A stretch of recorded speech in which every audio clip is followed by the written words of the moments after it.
말씀은 사무엘하 5장 10절에서 15절까지입니다. 한 목소리로 함께 읽겠습니다. 만군의 하나님 여호와께서 함께 계시니 다윗이 점점 강성하여 가니라. 두로왕 히람이 다윗에게 사절들과 백향목과 목수와 석수를 보내매 그들이 다윗을 위하여 집을 지으니 다윗이 여호와께서 자기를 세우사 이스라엘 왕으로 삼으신 것과 그의 백성 이스라엘을 위하여 그 나라를 높이신 것을 알았더라. 다윗이 헤브론에서 올라온 후에 예루살렘에서 처첩들을 더 두었으므로 아들과 딸들이 또 다윗에게서 나니 예루살렘에서 그에게 난 자들의 이름은 삼무아와 소밥과 나단과 솔로몬과 이팔과 엘리수아와 네벡과 야비아와 엘리사마와 엘야다와 엘리벨렛이었더라.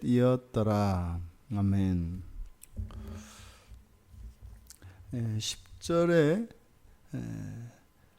다윗의 이런 승리, 시온산성을 정복한 그 이유가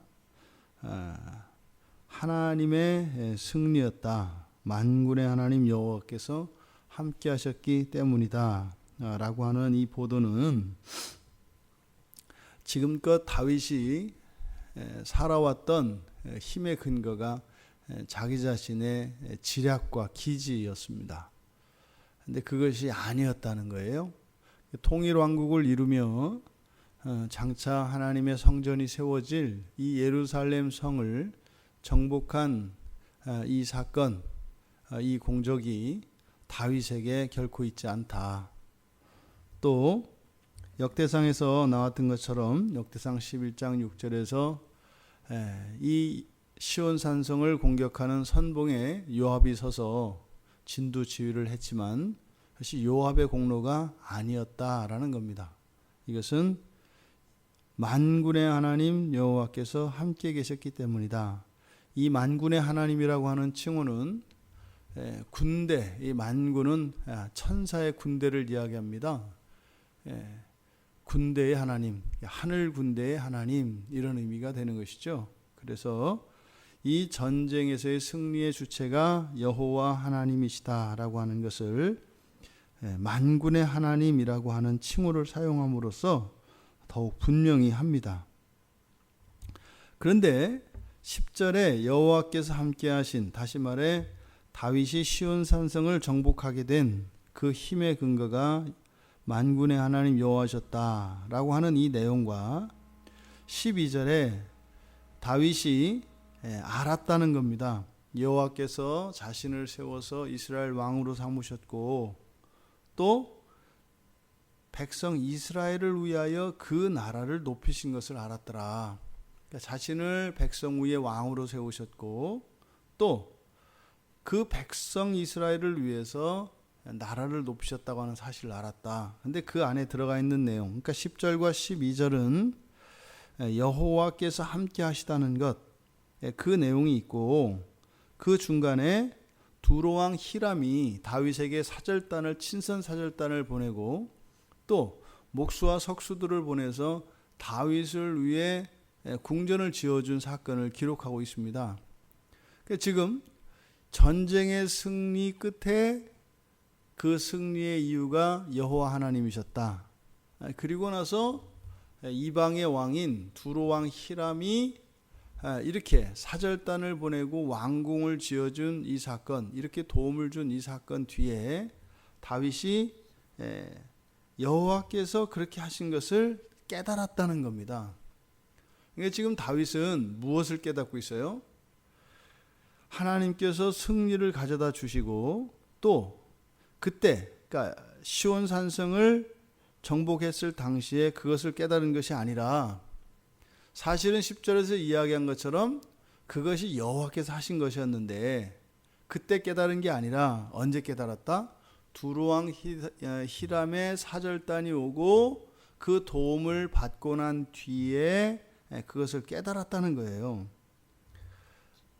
지금 이 본문에서 의도하는 바, 그것은 지금 다윗이 여호와의 임재를 승리를 통해서 즉각적으로 느낀 것이 아니라 그 승리의 효과를 통해서 하나님의 임재, 여호와의 도우심을 느꼈다는 겁니다.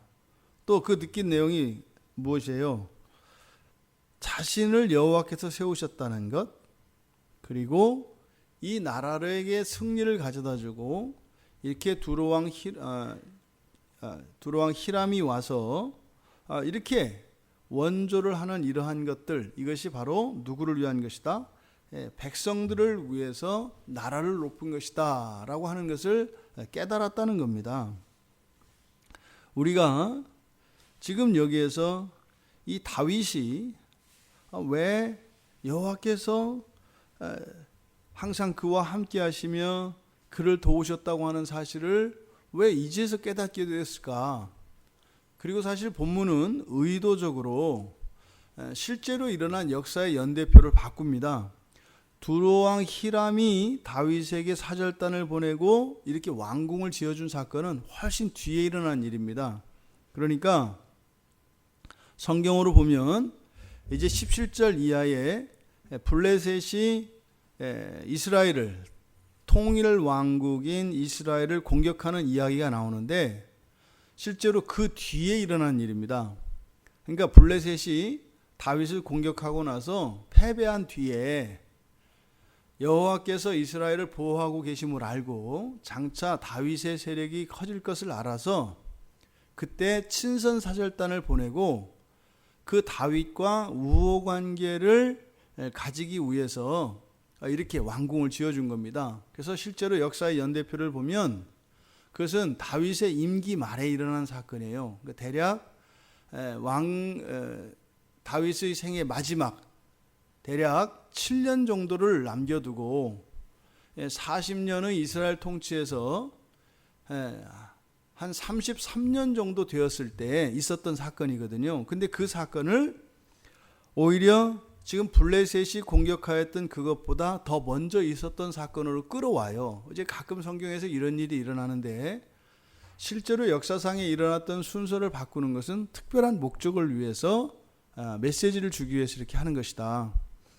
그러니까 지금 시온산성을 정복한 사건과 그 다음 두로왕 히람이 왕궁을 지어준 이 사건을 놓고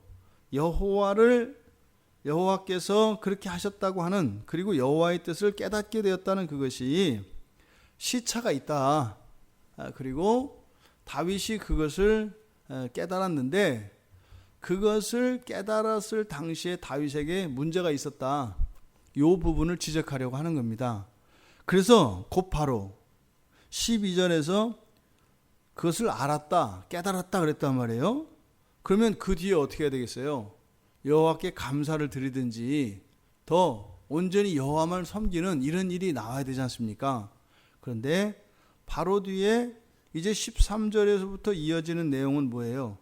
다윗이 헤브론에서 올라온 후에 예루살렘에서 처첩을 더 두었으므로, 이미 헤브론에서 7의 아내를 두어서 하나님의 말씀을, 율법을 어겼다고요. 그러니까 지금 바로 이 뒤에 이어지는 기사, 처첩을 더 두었으므로, 우리가 여기서 한 가지 얻을 수 있는 교훈은 처음이 어렵습니다. 죄를 짓는 것은 처음이 어려워요. 그러니까 아내를 둘 두는 게 어렵지 20명 두는 것은 어렵지 않다 말입니다. 한번 죄를 저지르고 나면 담대해지고요, 익숙해져요. 그래서 그것을 반복하기가 훨씬 쉽습니다. 그러니까 두 번째 아내를 갖는, 그러니까 맨 처음 죄를 저지를 때보다 그 뒤에 반복해서 20번, 30번 저지르는 것이 훨씬 쉽다. 그래서 우리가 쉽사리 이 죄와 범죄하는 것에 우리의 마음을 열어줘서는 안 됩니다. 왜요? 한 번, 두 번 횟수의 문제가 아니라 한 번 문을 열어주면 그 뒤로는요, 수십 번, 수백 번은 여반장과 같이 쉽게 저지를 수 있기 때문이에요. 이렇게 하면서 지금 11명의 아들들을 쭉 기록합니다. 여기 지금 아예 여기는 의도적으로 그 아내들의 이름조차를 넣지도 않아요. 짜증나는 거예요. 이름도 기록하고 싶지가 않아요. 그러니까 지금 다윗에게 일어나는 이 사건을 통해서 우리들에게 교훈하는 것은 무엇일까? 첫째로 하나님 나라의 일이 되어지는 것과 다윗 자신 안에서 일어나는 성화의 일을 우리가 비교해 보아야 합니다. 10절에서 뭐라고 했어요? 여호와께서 함께 계시니 다윗이 점점 강성하여 가니라 그랬어요. 이때 강성하여 가는 다윗은 무엇을 말하겠습니까? 바로 왕으로서의 다윗이에요. 그러니까 바로 이스라엘을 나라를 이야기하는 거죠. 그래서 12절에서 그 다윗이 깨달은 게 뭐였다 그래요? 이스라엘 왕으로 삼으신 것과 이스라엘 백성들을 위해서 나라를 높이셨다 그랬단 말이죠. 그러니까 시온 산성을 정복한 승리가 다윗의 승리가 아니라 누구의 승리예요? 이스라엘의 승리고 여호와의 승리라는 것이에요. 그러니까 하나님의 나라는 점점 강성해져 가고 있습니다. 그런데 그것이 꼭 다윗 개인과 일치하는 것은 아니었다. 아쉬움을 나타내고 있어요. 아쉬움을. 다윗을 통하여 이루어 가시는 하나님의 나라가 강성하여짐과 함께 다윗도 거룩하여져 갔더라 라고 하는 이 기록이 있었어야 하는 거죠. 여호와께서 함께 하시면서 강성하여지는 그 증거로서 바로 두로왕 히람의 사건이에요. 이 본문 안에서는 그러니까 나라가 강성하여짐으로 이방의 나라가 와서 친교를 맺고자 하고 도움을 준단 말이죠. 그러니까 그것을 통해서 다윗이 그것을 깨달았다면 어떻게 해요? 자기 자신도 더욱 거룩하여지는 일이 일어났어야 한다. 그런데요, 일어나지 않았다는 거예요. 이 일이 지금 이 뒤에 일어날 일들의 폭선입니다. 우리가 다윗의 생애를 언뜻 생각하면 참 대단한 사람이고 복된 사람인 것 같지만 저 같으면 다윗과 같은 생애 죽어도 안 살아요. 생각해 보시오. 그 자기 자식들 사이에 근친상간이 일어나고 형제 간에 죽고 죽이는 피부림이 일어나고 자식한테 반역을 당해서 나라를 잃고 쫓기는 도망자 신세가 되고 또 그 자식에게 자기의 아내가 백주단하제 욕을 보이는 이런 운명은요, 소설 속에서도 이거는 막장 3류 드라마에서도 잘 안 나오는 주인공이에요. 이런 앞으로 일어날 이 끔찍한 일들이 지금 여기에서 예고되고 있는 겁니다. 왜요? 하나님은 다윗을 이스라엘 나라의 왕으로 삼으셨어요. 하나님은 하나님 나라이기 때문에 이스라엘 나라를 강성케 하실 것입니다.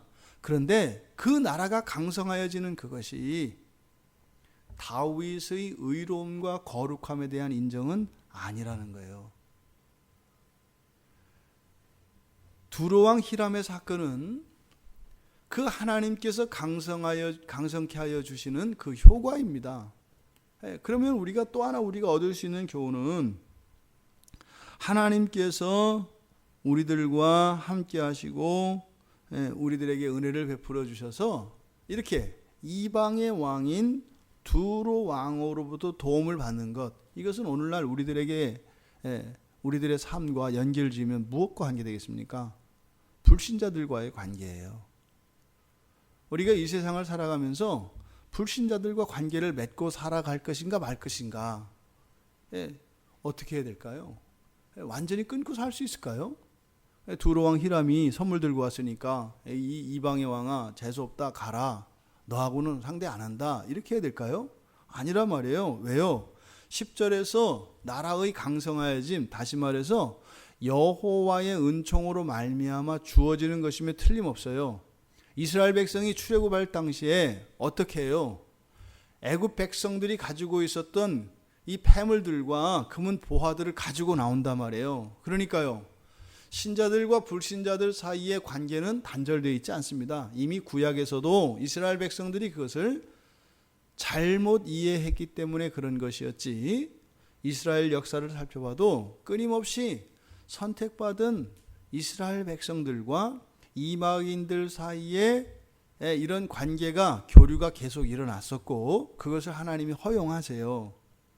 근데 중요한 것은 어떻게 그들과 어느 정도까지 어떻게 관계를 맺을까 하는 것이에요.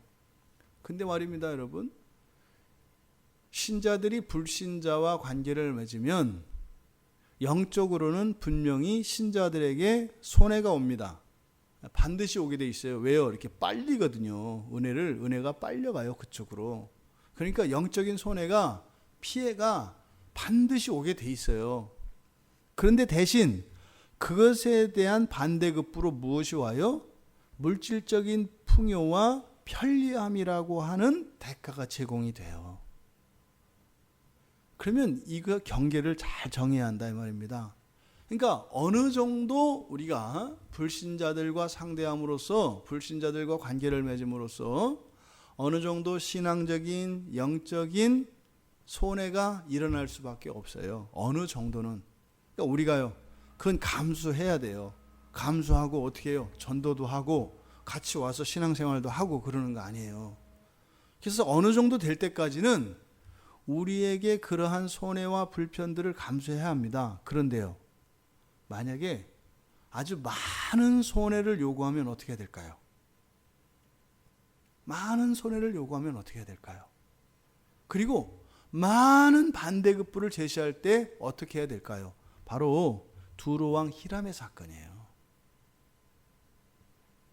여러분, 사절단 치고는 너무 과하지 않아요? 웬 갑자기 사절단이 왔는데 목수하고 석수들이 오더니 왕궁을 짓냐 말이에요. 너무 과해요. 과하다고요. 이렇게 많은 것들이 주어질 때는 마찬가지로 우리에게 무엇을 요구하는 거예요? 많은 손해를 요구하는 거예요.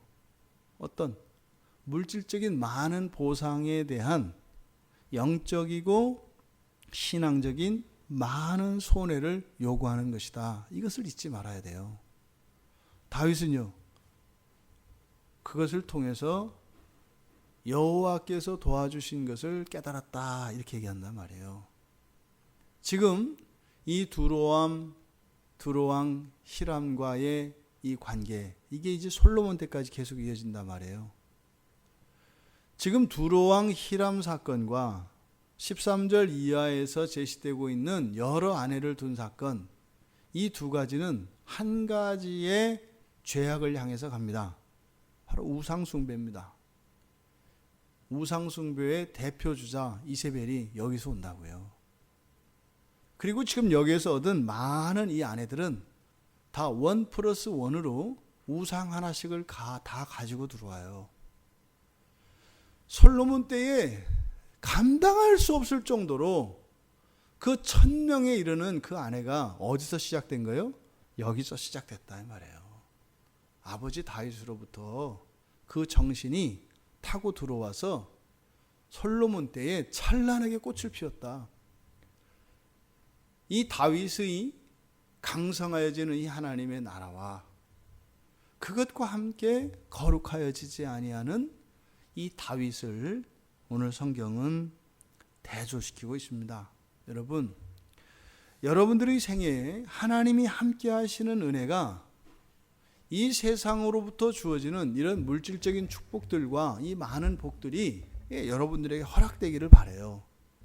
하지만 그것이 우리들의 신앙과 우리들의 하나님께서 주신 그 은혜들을 소모시키며 그 대가로 얻어지는 것이 아니기를 바랍니다. 그리고 그렇게 이 세상으로부터 주어지는 그러한 유익과 풍요들을 절제하고 그것을 잘 분별할 수 있기를 바랍니다.